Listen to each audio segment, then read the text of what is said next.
Hi అండి, అందరూ ఎలా ఉన్నారు? బాగున్నారా? నేను బాగున్నానండి. ఇది ఒక డిఫరెంట్ చార్ అండి. నా గొంతు బాగాలేదు, ఇంకా పూర్తిగా నా గొంతు రాలేదు.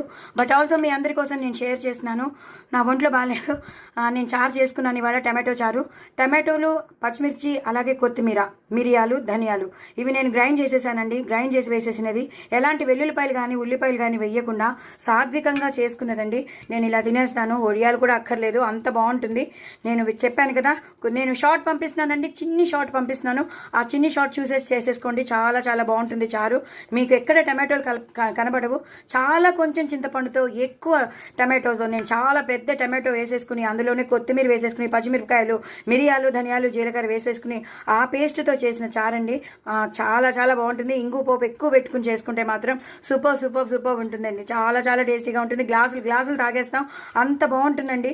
చక్కగా బెల్లం కూడా వేసుకున్నాను. చాలా చాలా టేస్టీగా ఉంది నిజంగా. ఎంత బాగుందంటే చంటి పిల్లలు అయితే ఎక్కువ నెయ్యి వేసి పెట్టేసేయండి, మళ్ళీ మళ్ళీ అడుగుతారు. హ్యాపీగా ఉంటుంది. ఇంకా పెద్దవాళ్ళు అయితే గ్లాసులు గ్లాసులు అడుగుతారు. చారన్నేమో తినేస్తారు, ఇది గ్లాసులు గ్లాసులు తాగేస్తారు. దయచేసి నా ఛానల్ని సబ్స్క్రైబ్ చేసుకోండి, సపోర్ట్ చేయండి. నా గొంతుని కూడా అడ్జస్ట్ అయిపోండి. చాలా చాలా టేస్టీగా ఉండే చారండి. బాయ్ అండి. నా ఛానల్ మాత్రం సబ్స్క్రైబ్ చేసుకోండి, అస్సలు మర్చిపోద్దండి. బాయ్ అండి.